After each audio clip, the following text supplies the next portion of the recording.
Hello बच्चों, let's read the statement. Statement first है हमारा, acid catalysed hydrolysis of Easter is CO2 first order reactions.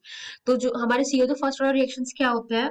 तो ऐसे reactions जो हमारा ट्रूली फर्स्ट ऑर्डर रिएक्शन नहीं होता, उनको हम CO2 फर्स्ट ऑर्डर रिएक्शंस बोलते हैं। जैसे हमारा अगर हम ईस्टर का हाइड्रोलिसिस करें, CH3 COO C2H5, ये है हमारा इथाइल एसीटेट। इसका हम अगर हाइड्रोलिसिस करें, राइट, तो हमें प्रोडक्ट क्या मिलता है? CH3COOH plus C2H5OH। तो अगर हम इसका रेट का इक्वेशन लिखें तो वो हम कुछ ऐसे लिखेंगे कि CH3COO C2H5 ethyl acetate water. लेकिन इसमें जो हमारा वाटर होता है वो हम एक्सेस में लेते हैं।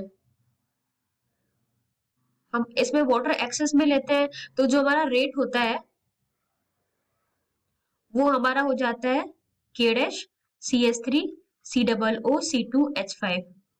वाटर का हम कंसेंट्रेशन 1 मान लेते हैं क्योंकि इसको हमने एक्सेस में लिया है, राइट।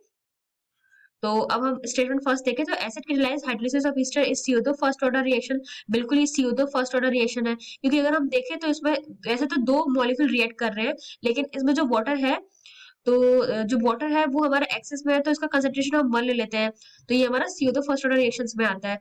और सेकंड स्टेटमेंट है हमारा, water is present in excess in given reaction, तो ये भी हमारा बिल्कुल क्या है, करेक्ट स्टेटमेंट है। तो अब हम ऑप्शन चेक कर लेते हैं हमारा कौन सा ऑप्शन करेक्ट है। तो if both statement are correct and correct second is the correct explanation of statement first, तो ऑप्शन ए हमारा क्या है, बिल्कुल करेक्ट है कि तुम्हारे दोनों स्टेटमेंट करेक्ट है। और जो हमारा स्टेटमेंट सेकंड है वो हमारे स्टेटमेंट फर्स्ट को क्या कर रहा है, एक्सप्लेन कर रहा है। So I hope the concept is clear. Thank you.